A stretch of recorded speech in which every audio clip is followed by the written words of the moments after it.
During the 2003 Macworld, the theme was overwhelmingly laptops. At one point during the keynote, Steve Jobs dubbed 2003 as the year of the notebook. To drive the point home, Steve Jobs announced one more small thing, the 12-inch PowerBook G4. He noted that it was the smallest full-featured notebook in the world.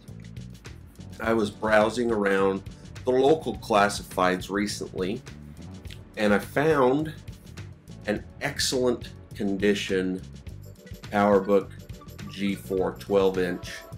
So let's check it out.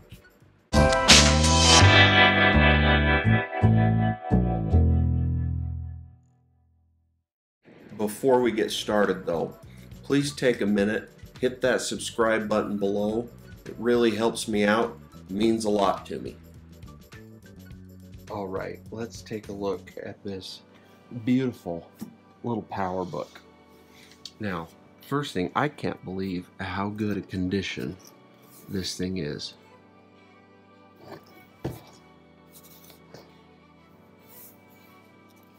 It is just a peach. A couple of things I noticed right off the bat.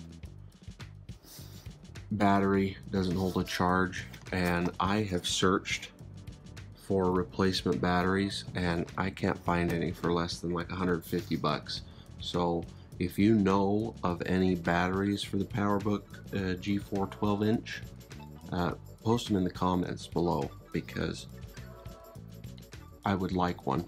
Also, the internal battery that keeps the time set is not working anymore either. I looked it up and it looks like it's soldered to the logic board, which I'm not down with that. Other than those two things though, I've tested it out, works perfect. First, let's look at what it actually came with, which it came with this cool little carrying case. It's not an Apple one.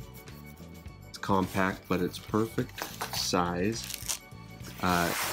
It came with the documentation, the PowerBook G4 12-inch user's guide.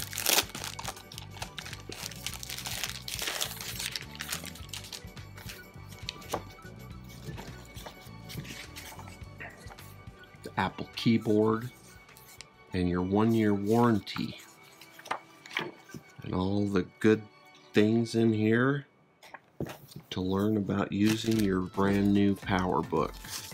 And then it came with the restore disc, both of them, which that's pretty cool little addition. And then thirdly, the thing I thought was most awesome that it came with,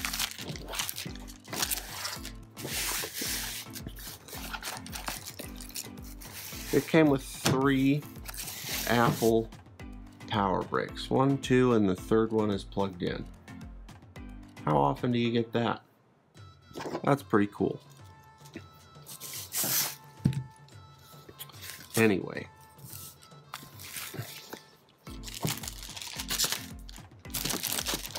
onto the computer itself. Let's power this bad baby on.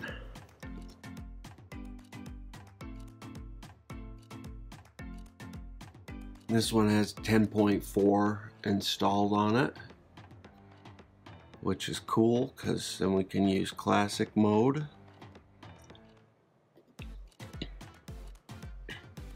This particular model is the most upgraded you could get. It had 256 megabytes of RAM soldered on it to the motherboard, and then there is a little slot underneath that you could see when I flipped it over, which allows you to add an additional 1 gigabyte.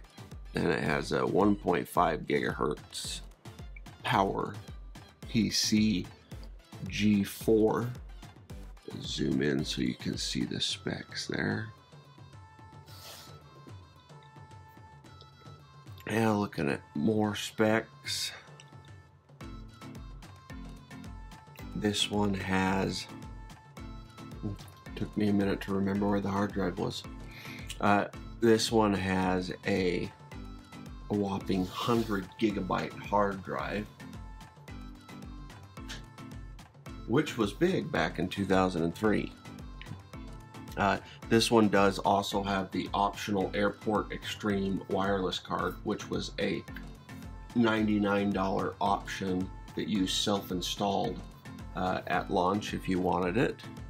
And then as far as graphics go, this one had a GeForce FX GO 5200, which is a 64 megabyte mobile graphics card, which gave you pretty good graphics for the time.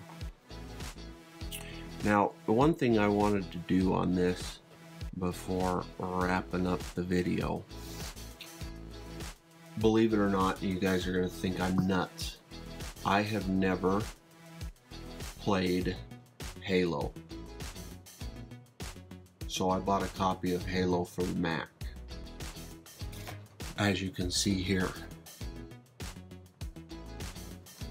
a company called Macsoft that was popular in the early 2000s. They did a lot of ports for games over the Mac.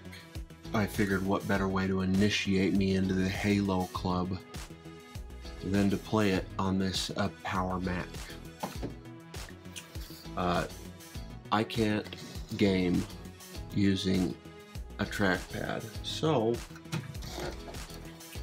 I brought me an Apple mouse, which I'm already seeing a problem because of the CD drive. You gotta put this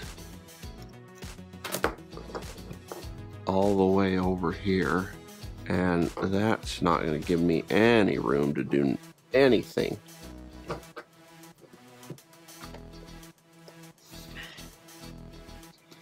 So, looks like a Windows mouse it is.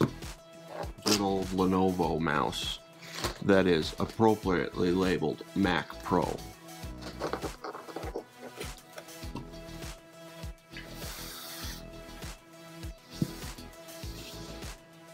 I already have it loaded on here. I will admit that I did do a test level just so I don't totally embarrass myself to all of you Halo diehard fans out there.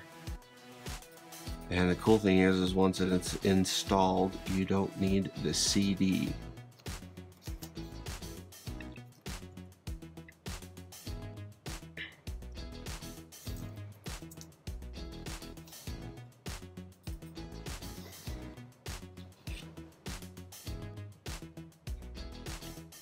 Now, let's see, the specs on this thing, 800 megahertz G4, so it would prefer a 1 gigahertz G4, 512 megabytes RAM, 64 megabyte AGP. I don't know if we got the graphics support for this, so I'm gonna go low on my settings.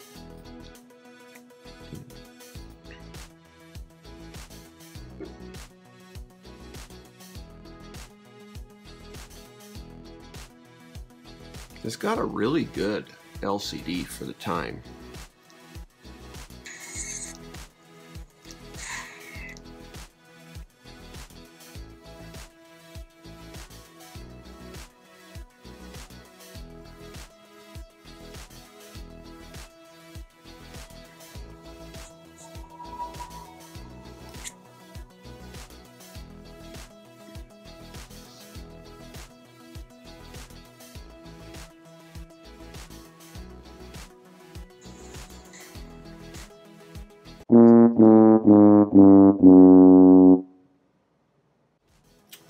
Well,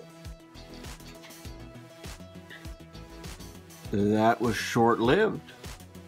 It would appear that this game cannot be played on the PowerBook G4. So that's that. That's unfortunate. The one level I played through it. I did it on iMac G5 that had a much more advanced graphics card. It ran perfectly on there. I transferred the user data over here, thinking I was gonna at least be able to play it on low settings. But let's try it one more time just for kicks and giggles to see if that was just an error.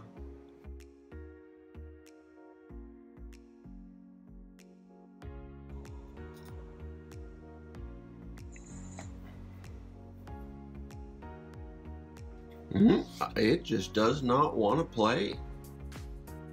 Well, this has been a retro review of the PowerMac G4 12-inch model, and we can definitively say it cannot play Halo.